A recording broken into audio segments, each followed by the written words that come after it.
Olá pessoal, meu nome é Maurício Silva, estudante de Teologia da Uninter, e estou aqui para fazer uma breve apresentação do trabalho do portfólio Fase A2. Apesar do pouco tempo que nós dispomos para essa apresentação, eu preparei alguns pequenos slides para que nós possamos visualizar e entender um pouco mais sobre o tema escolhido para este trabalho.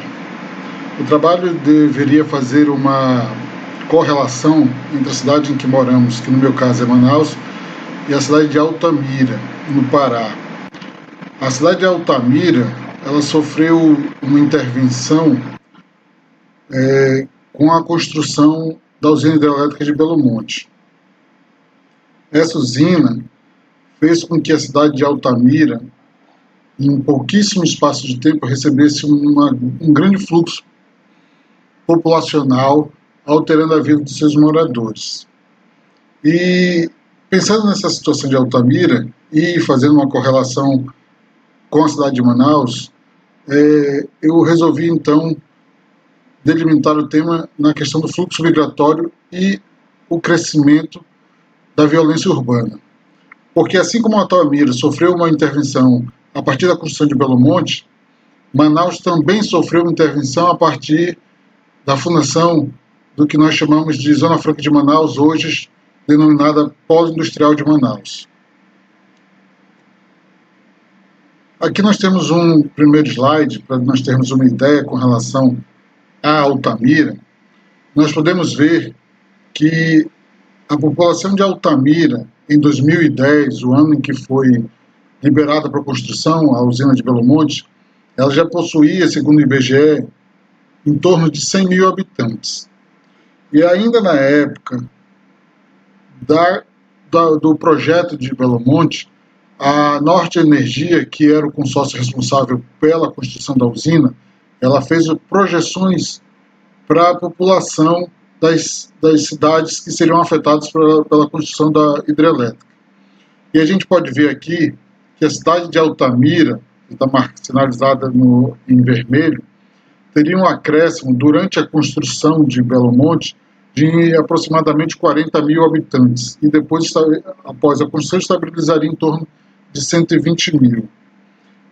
No caso de Altamira, o crescimento populacional após a intervenção de Belo Monte foi algo em torno de 40% da população original. Em Manaus, a situação é um pouco diferente. Apesar de que o espaço de tempo em Altamira ter sido muito curto, aproximadamente 5 anos, e o de Manaus já vinha desde o ano de fundação da Zona Franca, que foi 1967, é um período muito mais longo, né? Nós estamos falando aí de praticamente 50 anos. A cidade de Manaus, desde a fundação da Zona Franca, desde a criação da Zona Franca, ela não parou mais de crescer.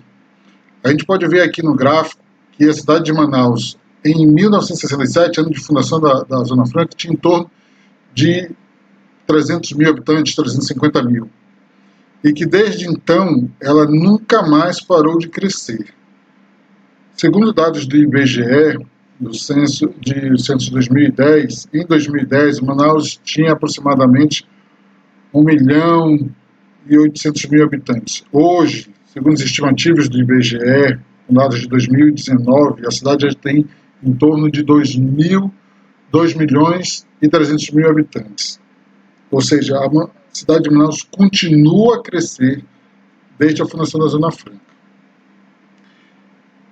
Esse crescimento em ambas as cidades, eles trouxeram algumas consequências, lógico.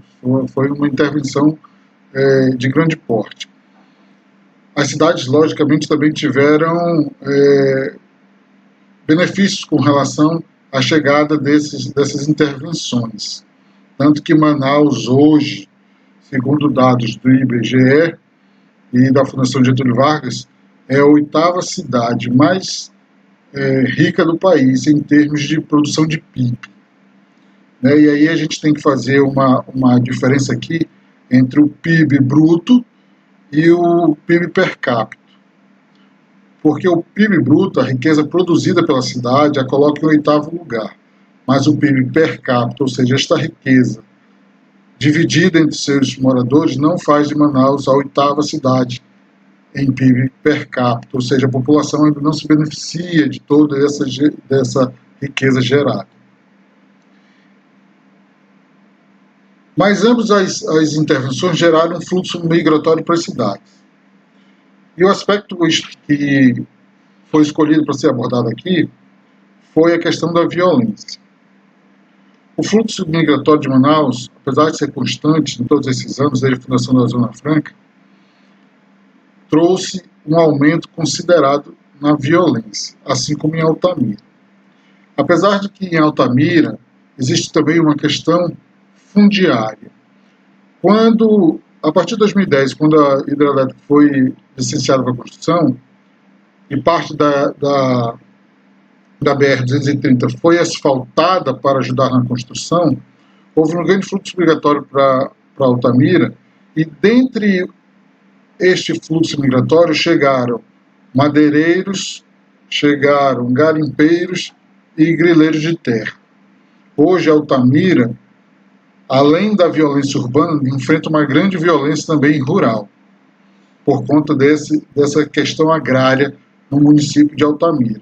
Talvez as pessoas não saibam, mas o município de Altamira, a área total do município de Altamira é maior do que o estado do Acre ou o país de Portugal, por exemplo.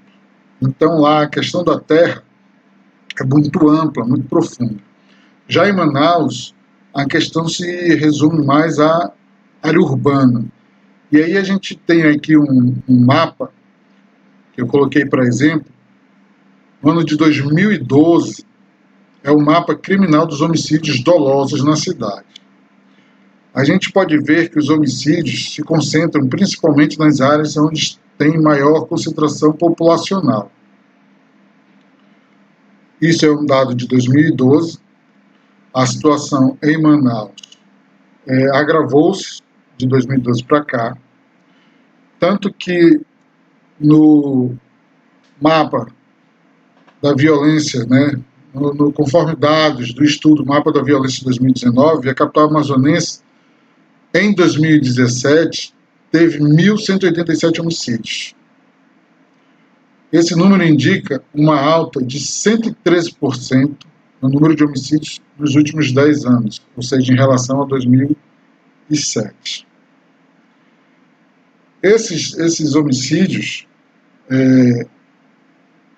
não estão mais circunscritos apenas aos bairros populosos e de baixa renda. Hoje, os homicídios em Manaus eles estão endêmicos. As pessoas já não têm mais segurança como há 10 anos atrás.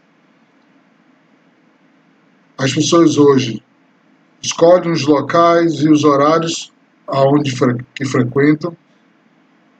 A cidade que até 10, 15 anos atrás possuía pouquíssimos prédios de condomínios e condomínios de casa. Hoje, quem pode se muda para um edifício, se muda para um condomínio de casas fechado, tudo por questão da segurança, E é uma questão que tem se agravado. Ainda não há uma perspectiva de melhora. O Estado tem investido em segurança, tanto que, segundo dados da Secretaria de Segurança Pública do Amazonas, em 2018, só na cidade de Manaus foram investidos 1,6 bilhão de reais para a segurança pública, mas a gente ainda não tem visto um efeito concreto, um efeito que faça realmente a população ter uma sensação de segurança. Então, esse fluxo migratório fez com que a violência aumentasse nas cidades. Eu diria que no caso de Altamira é muito evidente. No caso de Manaus, eu não vejo tanta evidência em relação a haver uma relação entre o aumento populacional e o aumento da violência. Porque, apesar do crescimento de Manaus ser constante, ter sido, em alguns momentos, extremamente forte, índices extremamente rápidos, por exemplo, nas últimas décadas do século XX, cada década Manaus dobrava de população.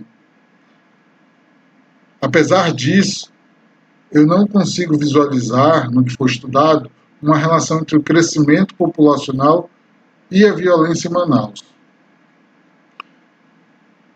Até porque os dados de homicídios de Manaus tendem a aumentar apenas depois dos anos 2000. Segundo o mapa da violência de 2019, a violência em Manaus só foi aumentar após a guerra do narcotráfico entre as facções que controlam o narcotráfico, com a vinda ou a chegada das facções de outros estados no Amazonas. Segundo o mapa da violência, foi isso que fez agravar a violência na capital amazonense. Nós não temos muito tempo para discutir a respeito disso, mas as mudanças que se notam na cidade com relação à violência são claras. As pessoas não têm mais a mesma sensação de segurança. O centro histórico de Manaus, por exemplo, o comércio teve seu horário alterado por causa da violência. Hoje é um horário reduzido em que as lojas ficam abertas. E é uma situação grave que nós temos vivido e que, infelizmente, nós não temos visualizado uma mudança a curto prazo. Espero que no futuro possamos discutir mais a respeito desse tema. E fica aqui o meu agradecimento. Vamos discutir agora nos bate-papos. Obrigado.